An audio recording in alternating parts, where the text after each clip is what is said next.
I'm doing my dances on my YouTube, and my friends and my community is other teenage girls. My videos go viral. I go to Japan. It's not young girls in the audience, but it's 30 to 50-year-old men.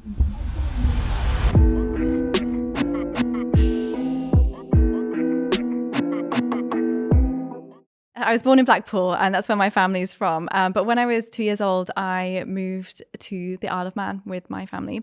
And it was just so amazing. It's such like a small place, like only 80,000 people live there. It's beautiful. It's got so much like, history and like a really strong like folk traditions as well. Folk music. Yeah, it's such a small place. So like I didn't have the experiences of like, I don't even know what it's like for people who grow up in like England or whatever, but like I never had gone to a city. Even from a quite a young age, you could travel like independently to like the biggest town that we had. Like there was one high street with like shops that you might have heard of. I'd been on the internet from like an early age as well, and I could just see like this big world out there and all these things that like aligned with my interests, and I just wanted to like learn more about it. But it was always like, I'm not just like far away, but I'm on a small island far away. Like there's barriers to even getting to England, let alone anywhere else.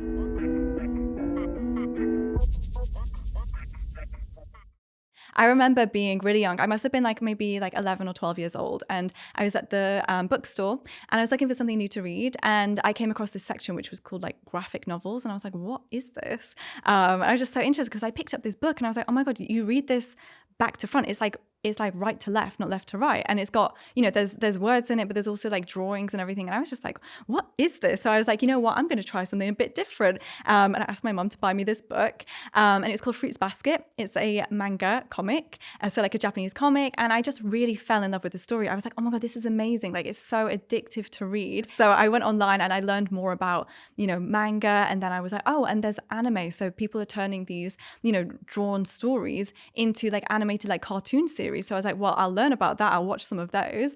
And then what I noticed from that is that the opening, like the opening to the anime had a theme song, but it was usually by like a J-pop artist, so like Japanese pop music artist. And then when I went to learn more about that, I was like, oh my God, these music videos have like a whole choreography attached to them of a dance. Like this is so different to pop music in the UK. It just really sparked like this passion. I was like, there's something really cool happening in Japan. So YouTube, I believe, started in 2006, and I made my YouTube channel in 2007. So I was very early onto the platform. And what were you posting? I think a lot of like funny random videos that you just record with your friends. Like I think that just naturally happens when you have like a phone with a camera or like a webcam. You just like make funny videos. So I was like, well, I'm going to post them. And then it kind of evolved into, just sharing, little creative things. Like, I don't know, like when you're a kid, you like, make a video and then put it in reverse and it's like, oh my God, it looks like I'm flying. Like that, that kind of like cringe stuff that kids do that probably shouldn't get posted, but at that time it was just like such a Wild West. So I was posting that kind of thing. And then my hobby was, well, it became learning these choreographies to like Japanese pop music. And so I would then, that would be my goal in sight, is like, well, I can record my dance and post that on my YouTube channel. And that's what I only did. YouTube didn't even have like a partner monetization. Like you couldn't actually even make money from it, nor were brands really that interested in partnering with the people who were on YouTube. Like it just wasn't even a thing. So the motivations for posting were very different back then compared to now. I think at the time it was kind of like, it's a functional website, like the video player loads quickly. There was a couple of like breakout really early creators who were creating dedicated for the platform and making like new formats, that kind of thing. But it also was a lot of people putting like Simpsons episodes in 3 parts, like that kind of thing, like basically just using it as this big like video file sharing website because it was the best one that was out there. So I started my YouTube channel in 2007, and then my video that went viral in Japan, that went viral in, I think it was like the summertime of 2009. The funny thing is my videos didn't go viral on YouTube. Someone had downloaded my video to this dance called Danjo and posted it onto a Japanese video website, which is called Nico Nico Doga, which I had never even heard of, but this was a Japanese website only like, really being used by Japanese people. That clearly had gone viral on that website, and I was getting the filter through traffic. So I was like, why have I worked? This was at the time when I had like subscription notifications on in my emails, and I just woke up and my inbox was full of like, this person subscribed to me. I was like, what is going on? But my video hadn't got any more views. So I was like, something's happening. I don't know what it is. I've been posted somewhere, so I'm sure it's going to find out. And then someone messaged me and was like, this is what's happening. You're like #1 on like the daily chart on this website. And I was like, what website?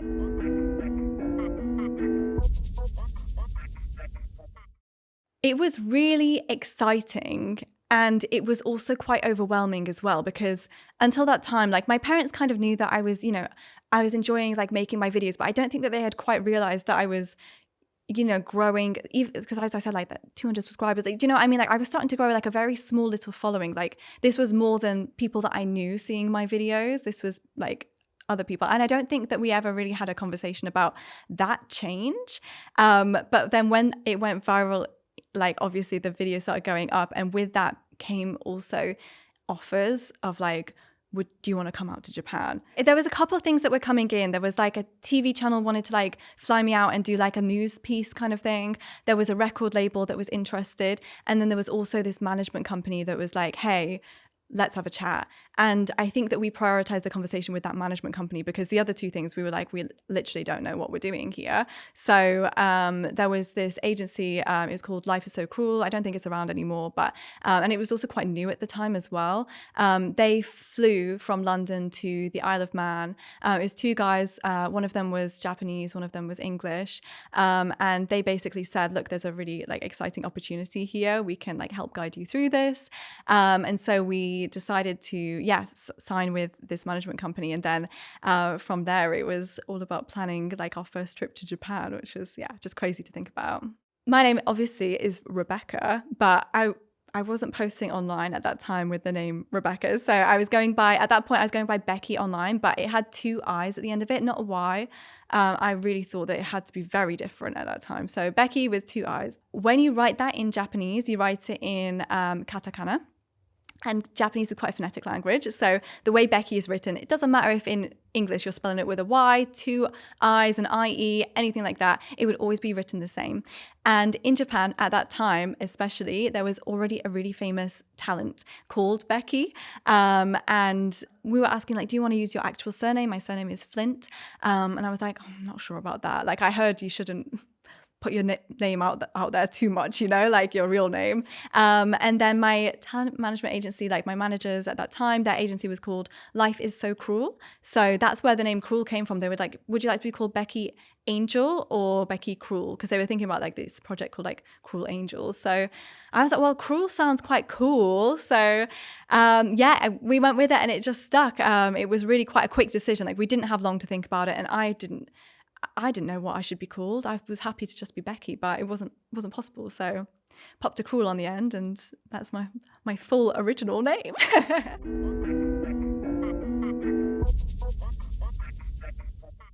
When we first got to Japan, I remember like we flew from the Isle of Man, stayed overnight in London, and then it was on the like 12-hour flight at that time to Tokyo. And I remember just feeling like I was in a dream. Like it was honestly so surreal. I was like, how has what I've done online led to my feet being on the ground in this country with like my parents? The itinerary for the first trip that we took to Japan was to record my dances like properly. So we were recording for this DVD that we were going to produce.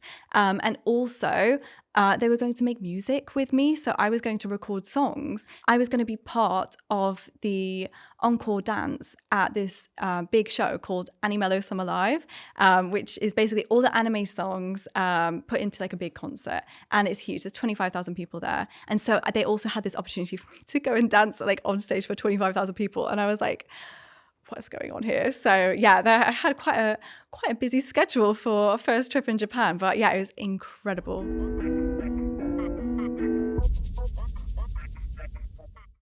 We don't really talk enough about the money, but we probably should. So I was obviously shielded from it quite a lot because my parents were taking more of those serious conversations about money, but they were also weren't quite equipped with the knowledge that they should have had, and also no knowledge that they could have had about like the landscape of media in Japan. To this day, I still don't know. Like I didn't get paid for a lot of things because it was all like, you're supposed to do this for free. Like everyone does this for free. And it's like, I don't even know if that's true or not. Like, was there some money that was going somewhere that didn't get to me or whatever? I don't really know. And then I did start to get paid for some things, but there was also a lot of expenses. So when I was, these trips that I was going out there with my parents, then it's like, well, I little me, like my earnings have to cover my flights, my parents' flights, my manager's flights, the hotels that we're staying in. And these weren't cheap hotels and we didn't get to pick the hotel. But like, if I'm the one who's going to be eventually paying for it, that would have been good for my parents to know, because they could have been like, well, if we stay in like, a 3-star hotel instead of a 5-star hotel, then maybe our daughter can walk away with a bit more money from this. Like those kinds of conversations were not happening. We didn't know that they needed to be happening. And so considering how big the experience was in Japan and the media and the documentary and everything like that, I think people probably would think that I had made a lot of money from it, but being truthful, it was a lot of money for a 14-year-old, 15-year-old, not by any means an income comparable to what anybody could live off.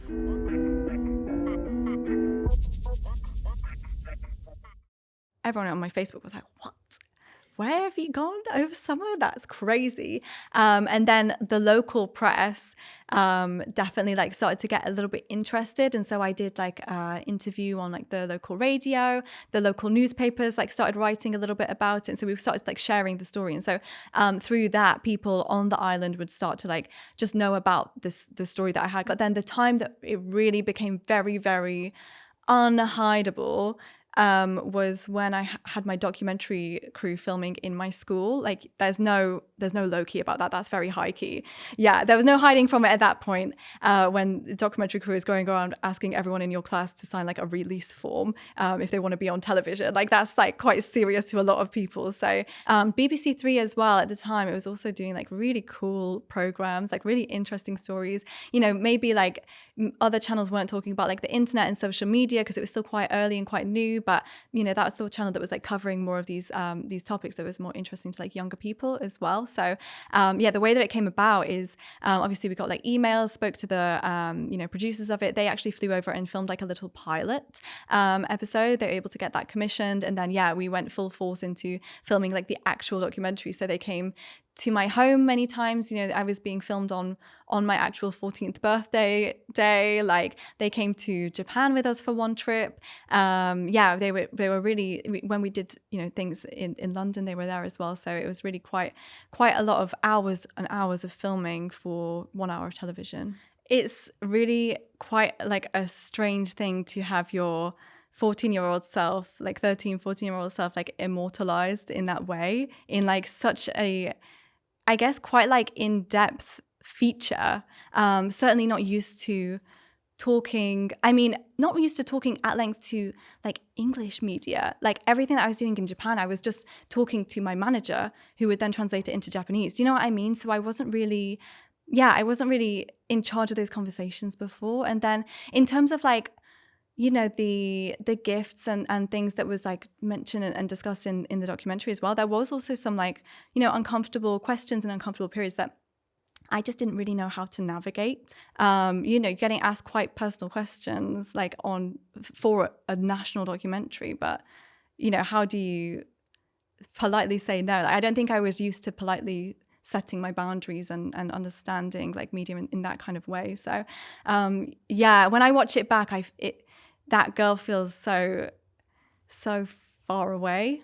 It kind of feels like someone else. When people come to like record with you, they will record like exterior shots of like your actual house that you live in, and that's actually quite a safety concern. And I didn't even know that they were going out there and filming the outside of my house to put it on TV. Do you know what I mean? Like those kinds of things is like, and even at the time I might not have like fully known if that was a good idea or a bad idea, but it was quite startling to see the outside of your house like on national TV, and like that's not like a prop house, that's where you actually live. I go on my Wikipedia page and I see all these details about me, like where I was born, my middle name, my last name, my date of birth. How did they know? Like, did we just say that in an interview and then it's like it's out there now and everyone knows this? To be honest, the documentary was overall a really, really positive and amazing experience, and like I can't thank the crew who worked with me on it enough. Like it was really amazing, but also just looking back, like there was a lot of things that I needed to learn that I know now. But certain points, like, when I was kind of trying to shut down a topic, they asked me why. And I told them the reason why I didn't want to talk about something. And that reason was put into the cut. And I, as a child, I had said, I don't want to talk about it. So I thought that was it. And, for all intents and purposes, we're not going to air anything further than that. But actually, then seeing my explanation to these people that I'd spent a lot of time with, who I thought of as friends, put into the program, it was devastating. Like, they had shown it to me in advance, so I had a chance to screen it and see it and that kind of thing. And they did change it so that explanation that I'd given them wasn't in it, but they didn't have to do that, and I didn't have any rights over that, because that's not how journalism works. Journalism is your subject doesn't get a control over editorial, and you can, what they say can go out and that kind of thing. And so I think they probably felt a bit sorry for me because I was so young, and they just changed it, and it was fine. It was all good, but it's quite scary. Hi, and welcome to Deep. We're a brand new channel from the team behind such shows as Agree to Disagree, Minutes Within the Gap, to name a few. And now we've launched this new channel to keep telling stories. And we'd love to hear what you think. So if there's a particular person you want to hear from, a particular theme that you want us to cover, please drop us a comment, and also like and subscribe for more. We really hope you're enjoying the channel, and if you are, we've just launched a brand new Patreon account with all sorts of extra content. Early access, extra videos, behind the scenes clips, and even merch. If that sounds good to you, then check out the link in our description. Thank you, hit that subscribe button, and now back to our story.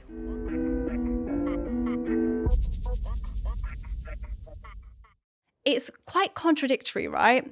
I'm doing my dances on my YouTube, and my friends and my community is other teenage girls, and that's who I'm talking to, and that's who is also recording the dances, and this is our thing and our hobby. My videos go viral, I go to Japan, and I start doing live performances on stage, and it's not young girls in the audience, but it's 30 to 50-year-old men.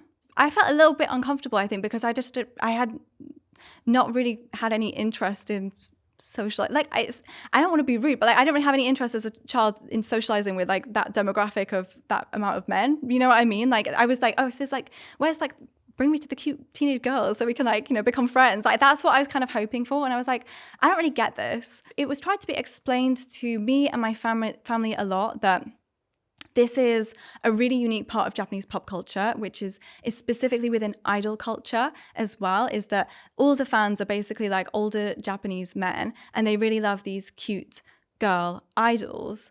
And some of the idols are really young, and some of them, when they get to be 18 or 19, they actually retire and they don't do it anymore because they're too old.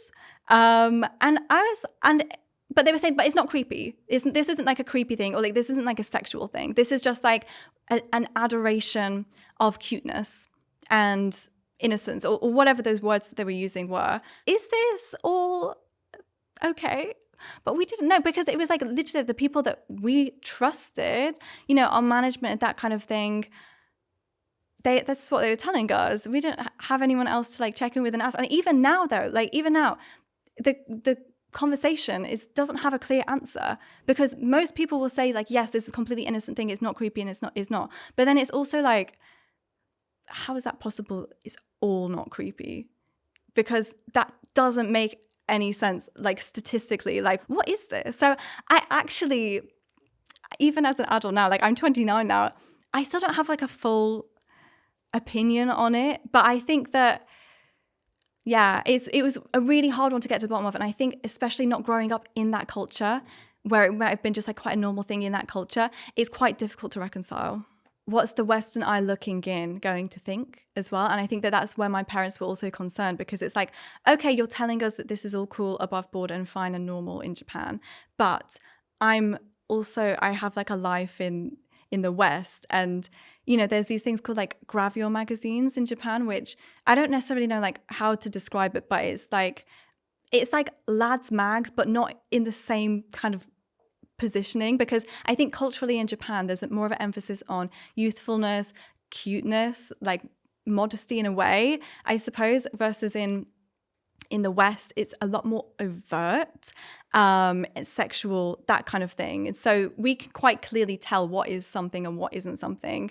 In Japan, you know, they were trying to do like shoots for me, like to be in these Cruel magazines. And I was like dressed fine, like normal photos and everything. But it's like the context is a bit like, and my age and stuff as well, you know, it like there is a magazine in Japan called Weekly Playboy, you know, and in the West, that's like Playboy. We know what that is.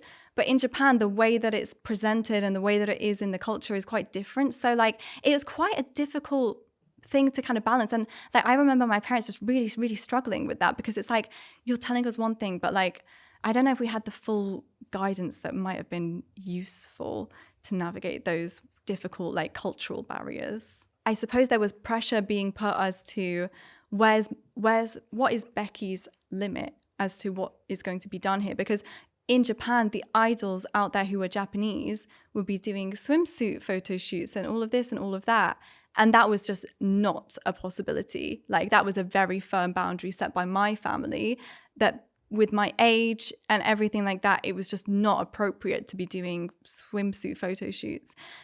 But in Japan, the girls were doing that. Do you know what I mean? And so they were like, well, obviously you'll do it as well. And it's like, hang on a minute. Like, we can't. I'm so sorry. Like, we can't is not appropriate. But it's all, like, you don't want to insult them by saying like your cultural situation is like not appropriate. So it's such a difficult thing to balance on. And I'm sure we got it right in some ways and not in others.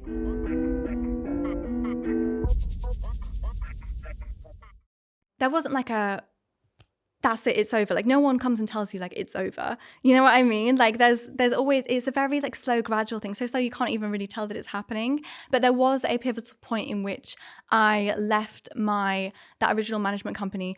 This isn't something that I personally was really even privy to. This was more like my parents, who were like looking out for my interests, were trying to just make the best judgment calls that they could. I don't want to say too much on it, but some things weren't as they should be. Is for how far in we got. I don't want to go into too much detail, but like, it just wasn't really like, some things weren't adding up. And to be honest though, I remember saying like, I don't care about the money. I just want to keep having like this amazing time, amazing experience. But I think they were like, there's a point where it's like a bit of a joke. And so they made the decision to part ways with that contract that I was in. And then we were kind of on our own. We didn't own the contacts. You know, the management owned the contacts. None of us spoke fluent Japanese. So I think that also had a lot to do with it. And to be honest, the lifespan of Japanese pop media, I mean, yes, it's an interesting story and it's quite cool. But then the longevity, what can I actually offer without a translator? Because I didn't speak Japanese to that kind of level. And also without living there, you know, it's quite expensive to keep bringing me across like, you know, 2 countries to Japan. So yeah, but I carried on with my YouTube channel, and I tried to like, you know, change what I was doing a little bit based on reflecting my interests at the time. It kind of got to a point where, you know, I was still recording my dances, but also there was a lot of eyes on me. It felt like a lot of pressure. And so, yeah, I decided to kind of just maybe put a pause on my dancing videos, and I never really picked it up again. You know, it was never like this is it, this is the last one. It's just, you know, like, this isn't feeling good anymore. So 2 years, but like such a big legacy, like maybe not to other people, but in the story of my life, that's huge. That's hard to compete with for anything I'm ever going to do ever again in the future. And so you kind of have to reframe and recontextualize like what is like success to you and satisfaction for like the rest of your life. Because if you're using that as the barometer, I was lucky to have like 15 minutes, let alone like 2 years, you know, like the lightning doesn't really strike again. So, and also it's like, where do your passions lie? Because I was also finding it a little difficult, I think, with some of the pressure, the people, the comments, the intense amount of attention on yourself at quite a formative age as well. Like, when you're that young, you're really trying to figure a lot of things out, and you're doing that with no space to experiment. You know, even if I was like, oh, maybe I like try do something different on my videos or something, it's not just like testing the waters. It's like, there's hundreds of thousands of people watching this, you know? So it's like, that's quite intense, quite powerful as well. I think the way that I feel about it now in my life is I try and look back on it really fondly. I'm really grateful to it overall, because I think I learned a lot. I had to grow up really quickly off the back of like all of this, because that you didn't really have a choice. Like, there's just so much attention on you from so many different people and areas that you really had to, grow up quite quickly. And, you know, you couldn't sit with a slouched back and people are watching, like, you know, there's no room for like messing around and saying the wrong thing, like that, you can't do that. So there was that, I guess that was a little bit difficult, and that's probably why I give myself a really quite an easy time now. Like, I'm really kind to myself. I like indulge my hobbies, you know, like drawing, that kind of thing, like sewing, like just creative stuff that doesn't really have like a purpose or any need. It's just for the catharsis of it. I feel like that's the kind of thing that I should have been doing when I was like a teenager. Maybe I didn't get to do it that much. So I really lean into my free time now as an adult, because, you know, I was working so hard back then. And then also in terms of my present career, I feel like so glad that I had that experience, and also I suppose like the resilience to take what I had from that time, which was, you know, turbulent for better or worse, amazing overall, like, but also strange and very different and unique. But being able to put it into something which, you know, is my career now, where I work at, you know, I have my marketing agency. I have a day job that doesn't rely on what I look like, what's my face doing that day. You know, it's not just based on me. Like, I'm not the only person who's like shoulders this whole enterprise is lying on. And I can be valued for a lot more of my outputs based on what I think and my strategy and that kind of thing, rather than what I look like and how I dance, that kind of thing, you know.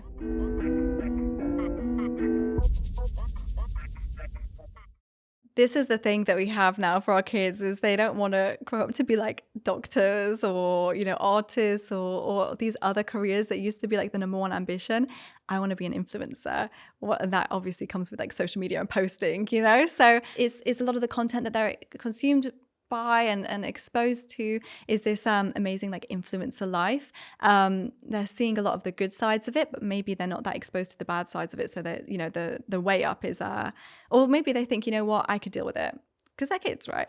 It's a really tricky one, because I think this is something that was a really good point that was, I think it was made by my dad in the documentary as well. It's like, you know, he basically said like, what I'm doing, like my dances and my content, is completely innocent. Like, there isn't anything weird about, I mean, obviously it's like a fringe hobby, like not everyone does that, but like there is nothing untoward about what I was doing, which is learning dance routines. I enjoy filming them and then posting them, sharing them with, as I said, the other girls online who did the dance routines as well, our little community where we all became friends. What was difficult was obviously who was watching that. So we already talked about the idol audience typically in Japan is older men. That's, you know, a little bit hard to kind of like rationalize. But then there was those young girls who was like my friends and like my community. So it was quite a tricky one, because like obviously the content that I was posting was innocent, but then some people were consuming it in a not innocent way.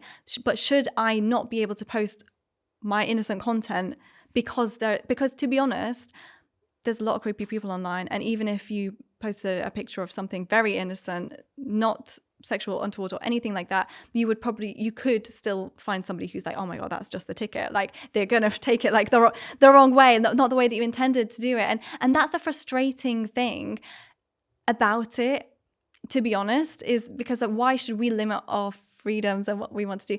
At the same time though, I don't necessarily know if I would advise parents to let their kids like have a really big social media presence and profile by themselves. I see a lot of parents now, what they do is essentially they run the social account. So the kid can make the content, the parent might run the social account. But the difficult thing is, and I don't think that anyone can truly quite understand this, is that it is permanent. Even if you delete your video, someone has downloaded it and someone has saved it and they can repost it, and you lose control very quickly of the content that you put online. And you have to think as well about, like, do you want your 14-year-old self immortalized on the internet forever and ever and ever? And it's hard to like overwrite it and you can't take it back and you can't change it. Like, how's your life going to pan out from the actions that you're taking when you're very young? I don't really know the answer, because I wouldn't have the life that I have now, which I'm very happy with, without having this experience. But also, what am I supposed to do? Was I supposed to just like cut it off? You know, or would I have been better off if we cut it off? Like, it's all the unknowns. Yeah.